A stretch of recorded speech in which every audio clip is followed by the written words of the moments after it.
Why couldn't the pirate play cards? Because he was sitting on the deck.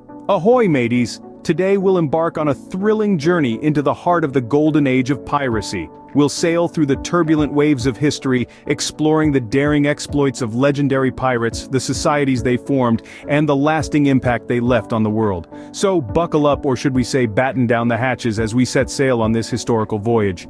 Our journey begins in the late 17th century, a turbulent era marked by maritime unrest. Picture a world where the high seas were the highways of global commerce, bustling with merchant ships carrying valuable goods from the New World to the Old. But with great treasure sailing the seas, there also came great danger. This was a time when the War of Spanish Succession had just ended. For those unfamiliar with this historical event, it was a major European conflict fought over who should inherit the Spanish throne. When the dust settled and the cannon smoke cleared, thousands of sailors found themselves suddenly unemployed. These jobless sailors didn't have LinkedIn to turn to for their next gig, and the regular jobs on land simply couldn't match the thrill of the open sea. In the midst of this, the allure of the pirate lifestyle began to shine like a golden doubloon. It wasn't just about the possibility of striking it rich. It was about freedom. Pirates lived outside the law, beholden to no king or country.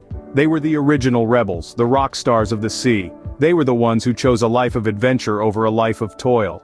Tales of pirate exploits spread, painting a picture of a life where one could seize wealth and freedom by their own hands. The promise of fortune, the thrill of the chase, the taste of salt air on their lips, these were the siren songs that lured many a sailor to hoist the Jolly Roger. And so, alongside the legitimate trade routes, a shadowy network of piracy emerged. Unemployed sailors, thrill-seekers, and those disillusioned with the powers that be, flocked to the pirates' banner. They sailed under the black flag, striking fear into the hearts of merchants and naval officers alike. Indeed, the sea was ripe for the taking, and many took their chances, marking the beginning of what we now know as the golden age of piracy. Now, what was a day in the life of a pirate like, you ask? Well, it wasn't all parrots and treasure maps. Pirates led an intriguing life, quite different from what we usually imagine. The common perception of pirates as ruthless, lawless rogues isn't entirely accurate. In fact, many pirate crews operated under a surprisingly democratic system. Each member of the crew had a say in the major decisions, from selecting the captain to deciding which ships to plunder. The captain's authority was absolute in battle, but otherwise, he was just another member of the crew, albeit one with a fancier hat. But don't be fooled into thinking it was all smooth sailing. The harsh realities of life at sea were a constant challenge. Pirates faced the threat of disease, malnutrition, and injury. Scurvy was a common ailment caused by a lack of vitamin C. So if you're picturing a pirate with a perfect set of pearly whites, you might want to rethink that image. Then there were the notorious pirates of the era, such as Blackbeard and Calico Jack, who took the pirate life to a whole new level. Blackbeard, whose real name was Edward Teach, was known for his fearsome appearance. He would weave slow-burning fuses into his beard and light them during battles to create a terrifying image.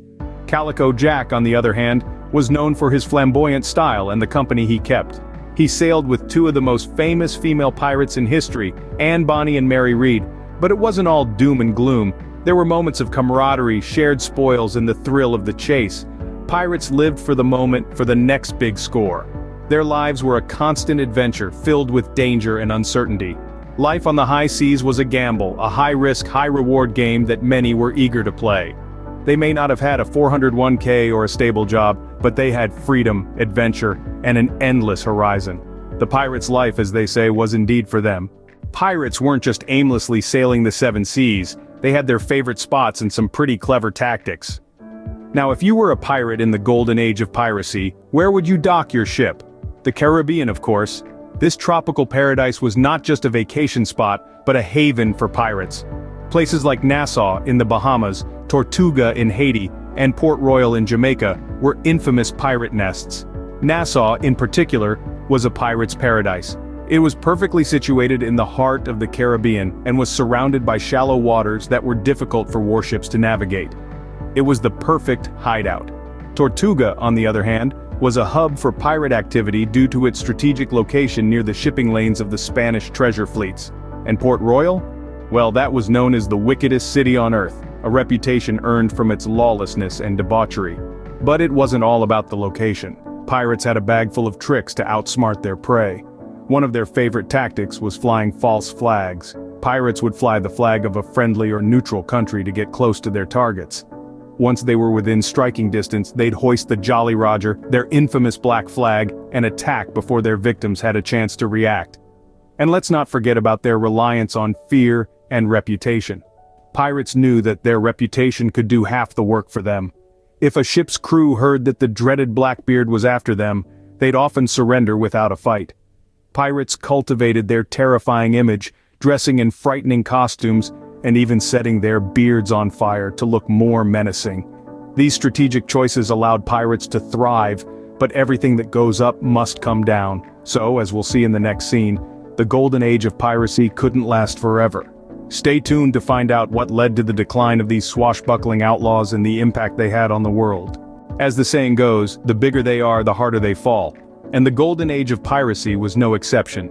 The decline of piracy was not an overnight event, but a gradual process influenced by a multitude of factors. Among the most significant were increased naval patrols and the offer of royal pardons. The rising power of naval forces was a game changer. As the 18th century wore on, nations beefed up their naval patrols, making the seas a far more dangerous place for pirates. Let's put it this way. If the oceans were the pirates' playground, the navies were the strict schoolteachers who suddenly decided to keep a closer eye on recess. Simultaneously, the offer of royal pardons played a crucial role in dismantling the pirate lifestyle. Governments, weary of the losses incurred due to piracy, started to wave a white flag of sorts. They offered pirates a clean slate, a chance to retire from their swashbuckling ways without facing the hangman's noose. For many pirates, the prospect of a fresh start was too enticing to pass up. But what of the impact of piracy? Despite its decline, the golden age of piracy left a profound imprint on the world. It disrupted commerce, forcing merchants and nations to rethink their trading strategies. It strained international relations as countries squabbled over who was responsible for controlling these lawless sea dogs. And then there's the cultural impact. Piracy, for all its brutality and lawlessness, has been romanticized in popular culture, from Robert Louis Stevenson's Treasure Island to the Pirates of the Caribbean franchise. The pirate, with his parrot, peg leg, and penchant for plunder, has become a cultural icon, an embodiment of freedom and rebellion.